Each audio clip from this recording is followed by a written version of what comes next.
इसमें रिस्क क्या है? जो काउंसलिंग ना लेने के लिए आए हैं, उनको क्या नुकसान हो सकते हैं?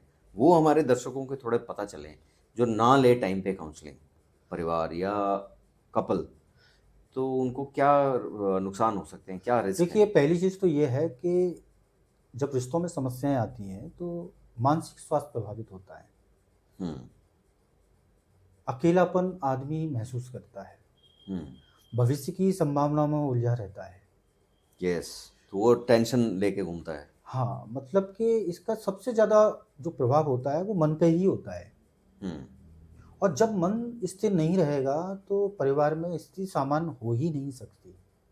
सो वो व्यक्ति जो है मेंटली स्ट्रेस में आ जाता है, टेंशन में रहता है, अपना काम ठीक से नहीं कर सकता।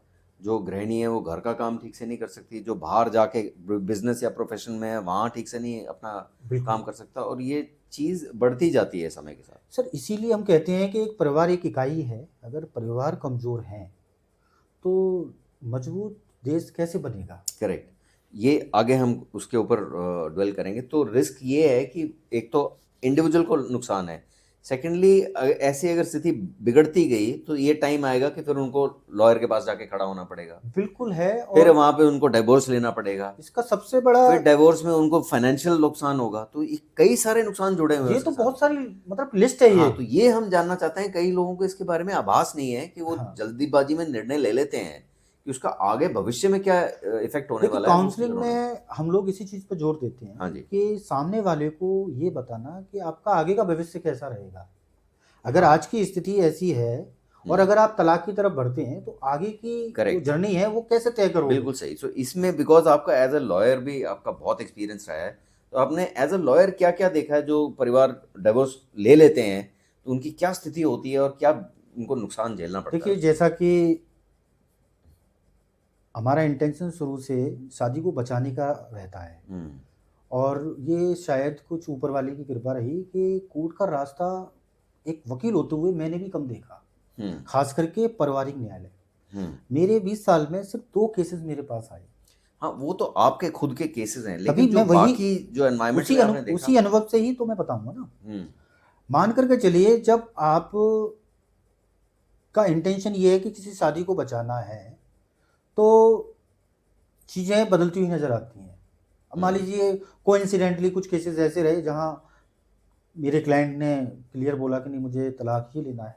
हुँ, तो जब वो केसेस हमने डील किए, उसके बाद जो एक जर्नी स्टार्ट होती है, अगर मैं लड़की की बात करूँ, तो इसका उस पर अलग तरीके से प्रभाव पड़ता है, और लड़के की अगर मैं बात करूँ, तो उस पे अलग तरीके से पड़ता हाँ, है। तो ये एक रिस्क फैक्टर है हाँ, बहुत बड़ा। क्योंकि इंडिया के अंदर हमारी जो कानूनी व्यवस्था है, वो इतनी लेंदी है, इतना लंबा प्रोसेस है, हाँ, और कुछ चीज़ें जानबूझ करके की जाती हैं। अच्छा। जैसे कि जब तलाक का मामला न्यायालय में जाता है, तो इसको टाला जाता है। हुँ, नोटिस सर्व होने में ही सालों लग जाते हैं। हुँ, अगर किसी लड़की की उम्र 30 साल है और 30 साल की उम्र में वो डिवोर्स पिटीशन फाइल करती है, ओके। उसकी उस समय जो मनोवैज्ञानिक ज़रूरतें होंगी, उसकी जो फिज़िकल इंटीमेसी होगी, उनका क्या होगा? और जब ये ज़रूरतें पूरी नहीं होती, तो इसका भी मानसिक प्रभाव पड़ता ही पड़ता है। तो ये दर्शकों को नोट करने की ज़रूरत है कि ये बहुत इम्पोर्टेंट चीज़ें हैं जो लोग मिस कर जाते हैं जब वो जल्दबाजी में ऐसे निर्णय बड़े-बड़े लेने लग जाते हैं और तोड़ और डिस्रप्शन की कार्रवाई करने सर, लग आप जाते यकीन हैं। नहीं करेंगे, जल्दबाज़ी में नहीं, बहुत सोच समझ कर के भी अगर कोई डिसीज़न लेता है, तो भी इसके कोई अच्छे परिणाम नहीं हैं। करेक्ट, चाहे जल्दबाजी में ले हो, किसी भी हाँ, कारण से ले, तो लेकिन उस सोच समझ भले ही उसने टाइम बहुत लगाया, लेकिन क्या सही चीज़ें सोची? हुँ, वो ज़रूरी है। तो वो नहीं सोची तो रिस्क ये बना रहता है। बिल्कुल।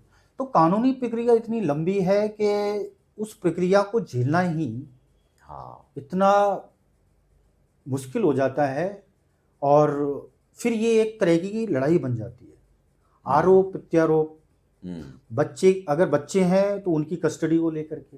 करेक्ट इसके अलावा भरण-पोषण। और यस। तो ये ऐसी ज़रूरतें हैं जो समय पे पूरी नहीं होती, न्यायालय के द्वारा भी। नेचुरली न्यायालय जैसे आपने बोला वहाँ पे तो डिले होना ही होना है। हाँ, और इस डिले के दरमियान जो परिवार की जो स्थिति होती है, वो बहुत बद से बदतर होती जाती है, भले ही चाहे वो समृद्ध परिवार भी हो। कैसा भी परिवार हो सर, करेक्ट। जैसे कि अगर मैं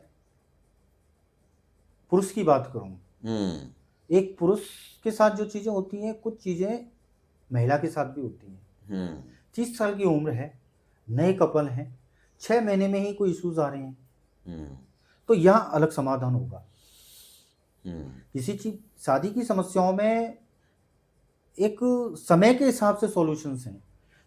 6 महीने की शादी है तो वहाँ अलग सॉल्यूशन है, 1 साल की शादी है वहाँ अलग सॉल्यूशन है, 5 साल की शादी है वहाँ अलग सॉल्यूशन है, और 20 साल की है तो वहाँ अलग सॉल्यूशन है। क्योंकि शादी के अलग अलग पड़ावों में स्थितियां बदलती हैं। बच्चे हैं तो अलग सॉल्यूशन है, बच्चे नहीं है तो अलग सॉल्यूशन है, और अगर बच्चे बड़े हो गए हैं तो वहाँ अलग सॉल्यूशन है। करेक्ट। कहीं पर भी कोई एक फॉर्मूला नहीं है। यस। और जैसा कि हम बात कर रहे हैं कि अगर वो काउंसलिंग में नहीं आते हैं तो इसके क्या क्या प्रभाव हैं, तो Yes. मानसिक प्रभाव, अकेलापन, लोगों से दूरी बना लेना, समाज में उठना उसको बैठना, शर्म की फीलिंग होती है। हमारा समाज, हमारी और भारतीय, सबसे बड़ा जो मैं मानता हूँ वो ये है, आर्थिक तौर से जो उसका नुकसान होता है, क्योंकि एक लंबा प्रोसेस चलता है, उसमें फाइनेंशियल और आर्थिक व्यवस्था तो बिगड़ती ही है। बाद में जो फ्यूचर भविष्य के लिए जो स्थिति है वो फिर आपकी अर्थव्यवस्था तो हिलेगी ही हिलेगी, और उसके कारण से जो इमोशनल इम्पैक्ट खुद पे आता है वो और ज़्यादा गहरा हो जाता है। बच्चे के लिए भी ये नुकसानदायक है। जैसा मैंने अभी बताया ना आपको कि जब कानूनी प्रक्रिया स्टार्ट होती है तो ये एक लड़ाई बन जाती है। हाँ जी, हाँ। मामले को टाला जाता है, समय पे भरण पोषण नहीं दिया जाता है, और ऐसी कोई कठोर प्रक्रिया इसमें अपनाई नहीं जाती जिससे कि दबाव बने और चीजें जल्दी से हों। हाँ। तो ऐसा भी नहीं है। हाँ। तो मैं तो ये कहूंगा कि पारिवारिक न्यायालय जाने से तो कुछ मिलने वाला नहीं है, टाइम वेस्ट और होगा। बिल्कुल। अगर वाकई ही वो तलाक का मामला है तो आप तलाक में जा सकते हैं। और आज अगर कोशिश की जाए तो चीजें आज बदल भी रही हैं, लेकिन हर सीरत में देखा जाए तो पारिवारिक समस्याओं में चाहे तलाक की स्थिति हो या शादी बचने की स्थिति हो, वहां पर काउंसलिंग ही कारगर है। काउंसलिंग में भी काउंसलिंग लेने के बावजूद भी कई लोग ऐसे होंगे, आपके अनुभव में भी होंगे, जो चाहें कि हम अलग होंगे ही होंगे, डिवोर्स लेंगे ही लेंगे, तो उनके लिए भी क्या आप ये कहते हैं कि वो पारिवारिक न्यायालय में ना जाएं, और अगर ना जाएं तो फिर उनके लिए विकल्प क्या है, ऑल्टरनेटिव क्या है, फिर वो कहाँ जाएं? हाँ, ये तो प्रश्न बहुत शानदार है, क्योंकि अगर तलाक लेना ही है तो हम लोग कुछ ऐसा एनवायरनमेंट क्रिएट करते हैं जिससे कि एक शांतिपूर्ण माहौल में बिना तनाव के इसका समाधान निकाला जाए। तो उसको क्या कहते हैं? मीडिएशन। उसमें आपसी सहमति से तलाक, म्यूचुअल कंसेंट। इसमें एक मीडिएटर होता है या काउंसलर होता है जो भी। तो ये मीडिएटर, काउंसलर, जज, जुडिशरी वगैरह से नहीं होता है? जी नहीं। उसको व्यवहारिक विज्ञान के बारे में जानकारी हो, वो एक मनोवैज्ञानिक हो सकता है। इसके अलावा उसको अनुभव होना चाहिए, कम से कम 10 साल का अनुभव तो अनिवार्य ही है। तो ऐसे व्यक्ति कौन होते हैं और कहाँ मिलते हैं, ये कहाँ होते हैं? देखिए, ऐसे व्यक्ति की तलाश मैं भी कर रहा हूँ, और आज हमारी एक टीम है जिसमें करीब 40 से 50 लोग हैं। हाँ। और इसमें हमारा इंटर्नशिप प्रोग्राम भी होता है, 6 महीने का, 2 महीने का। और हमने एक टीम तैयारी भी की है। लेकिन अभी हमारे समाज में जैसे कि मान लीजिए कोई व्यक्ति 50 साल का है और उसके सामने कोई 30 साल का कोई काउंसलर बिठा दिया जाए तो वो मना कर देगा, क्योंकि वो खुद 50 या 40 का है। तो इस चीज़ को, हाँ, क्योंकि काउंसलिंग में एज, काउंसलर की जो एज है वो एक मायने रखती है। सामने वाला भी पढ़ा लिखा है, डॉक्टर है, इंजीनियर है, आरएएस है, आईएएस है। तो ये अभी देश में काउंसलर की इतनी कमी है, कमी क्या, बिल्कुल बहुत कम है, खास करके वैवाहिक उपचार में, पारिवारिक उपचार में। हमारी टीम है तो उसमें कभी कभी ये चीज़ें हमारे सामने फेस करनी होती है कि काउंसलर की एज तो 30 साल है, मेरी शादी को तो 25 साल हो गए, मैं तो 50 का हूँ, वो क्या मेरी प्रॉब्लम को समझेगा या समझेगी? तो ये ईगो भी है और कुछ हद तक शायद सही भी है। हाँ, दोनों चीजें मिली हुई हैं। लेकिन नया समाधान है तो डाउट है, संदेह है, विश्वास नहीं है। मेरे साथ ज़्यादातर क्लाइंट्स कंफर्ट रहते हैं, लेकिन फिर भी डाउट रहता है कि ये वकील है, ये डाउट रहता है। तब हम वहाँ पर थेरेपिस्ट को इस्तेमाल करते हैं जिसने पीएचडी कर रखी हो, एमफिल कर रखी हो, जिसके पास बट लाइसेंस हो। यहाँ मैं थोड़ी आपकी बात को रोक के एक पर्सनल लेवल की बात करूँगा कि मैं ये चाहूँगा कि लोग अगर कोई जैसे पवन जी एक लॉयर होते हुए भी काउंसलर का काम करते हैं और जिसको काउंसलिंग मिली है इनके द्वारा उनको बहुत लाभ हुआ है, फैमिलीज ठीक हुई हैं, लाइन पे आ गई हैं और दोबारा से रिश्ते बहाल हुए हैं। तो ऐसे व्यक्ति को आप रिजेक्ट करोगे तो उसमें आपको लॉस हो सकता है। तो आप कोशिश करें कि जुड़ें, काउंसलिंग लें और इस बात को रिजेक्ट ना करें आउटराइट कि ये लॉयर हैं। लॉयर होते हुए उनकी जो मंशा है, इसीलिए ये हमारा एनजीओ बना है कि हम परिवारों को टूटने से बचाना चाहते हैं। बिल्कुल। तो ये जुड़े रहें। और एक चीज़ और मैं जो कई लोगों से मैंने सुनी है जो थोड़ी जिनकी एज भी ज़्यादा है, लेकिन वो भी लोग तैयार हैं यंग काउंसलर से काउंसलिंग लेने को। जी। स्टार्टिंग वो भले यंग काउंसलर से ले लें और फिर बाद में उसके बाद भले ही चेंज कर लें, लेकिन सिस्टम स्टार्ट ज़रूर होना चाहिए देखिए, काउंसलिंग का। थोड़ा सा मैं इस चीज़ में एक चीज़ ऐड करूँगा कि मैरिज की जो समस्याएं होती हैं उसमें हर टॉपिक आता है ना। इसमें हर टॉपिक आता है, physical intimacy, emotional intimacy, financial, social, हर चीज़ आती है। हाँ जी। वहाँ पर इंडिया के अंदर अभी हमारे जैसे कि मान लीजिए सेक्स एजुकेशन हमारे यहाँ बहुत पहले से इस पे काम किया गया, लेकिन अभी भी ये सक्सेस नहीं है और देखा जाए तो इसकी ज़रूरत भी है। ऐसे ही जब कोई काउंसलिंग में आता है, मैरिज काउंसलिंग में आता है, तो वहाँ पर वो भी असहज होता है। आप यकीन नहीं करेंगे 2019 से पहले कोई भी महिला जब काउंसलिंग सेशन लेती थी तो कभी भी फिजिकल इंटीमेसी को लेकर के बात ही नहीं करती थी, जबकि कभी कभी ज़्यादातर केसेस में ये सबसे बड़ा मुद्दा होता है। ओके। क्योंकि जैसे कि हम पहले भी बता चुके हैं कि 4 ज़रूरतें होती हैं और उसी वजह से ही ये परिवार का कॉन्सेप्ट है। क्या ज़रूरतें होती हैं 4? पहली ज़रूरत होती है इमोशनल नीड, ओके। उसके बाद आती है फिजिकल नीड, ओके। फिर आती है सोशल नीड हम्म। और फिर आती है फाइनेंशियल नीड। करेक्ट। ये 4 तरह की ज़रूरतें हैं और ये पति पत्नी एक दूसरे से पूरी करते हैं। करेक्ट। इसके अलावा और कोई तरीका नहीं होता। अगर कोई और तरीका होता है तो वो इलीगल होता है, समाज उसको स्वीकार नहीं करता। करेक्ट। तो पति पत्नी का रिश्ता बनाया ही इसीलिए है हम्म। क्योंकि हमारा जो नेचर है, हमारा जो स्वभाव है, वो साथ में रहने का है। आप यस। इंसानों के अलावा अगर पशु पक्षी को भी देखेंगे तो हम्म। वो अकेले नहीं रहते, वो भी साथ में ही रहते हैं। हाँ जी।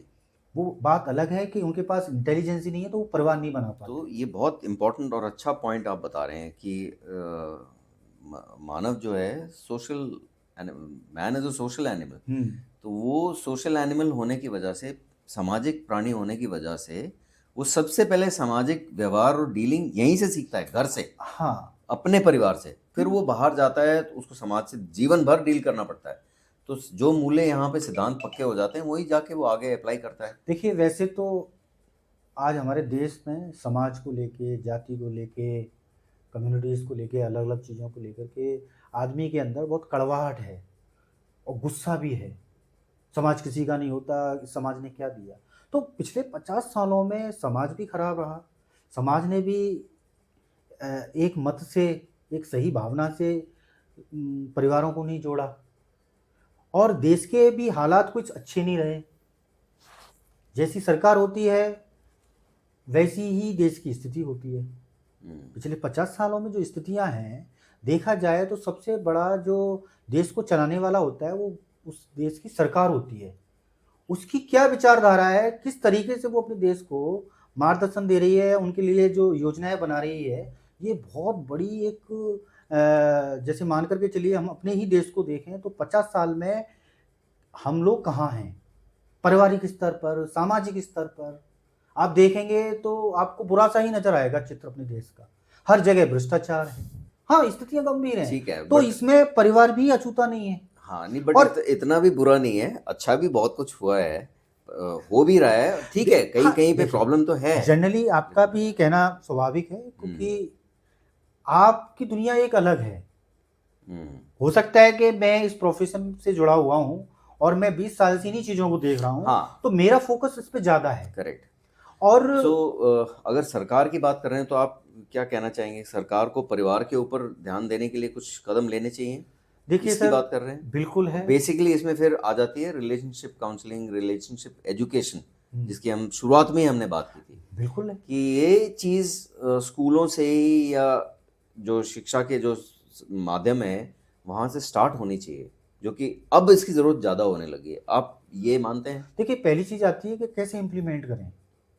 डॉक्टर बनने के लिए पूरे 5 साल का कोर्स है, इंजीनियर बनने के लिए 3 साल का कोर्स है, गुड पॉइंट, और यहाँ पे परिवार को सँभालने का कैसा कोर्स वेरी रहेगा, गुड क्या पॉइंट, एजुकेशन रहेगी। Very good point. हालाँकि हमारी संस्था इस पर पूरा एक डॉक्यूमेंट बना रही है और आधा से ज़्यादा वो बन चुका है, हुँ, और इसके लिए हमने केंद्र सरकार को लेटर भी लिखा है, भेजा है, कई बार भेज दिया है, लेकिन हो सकता है कि इस पे गौर नहीं किया गया हो।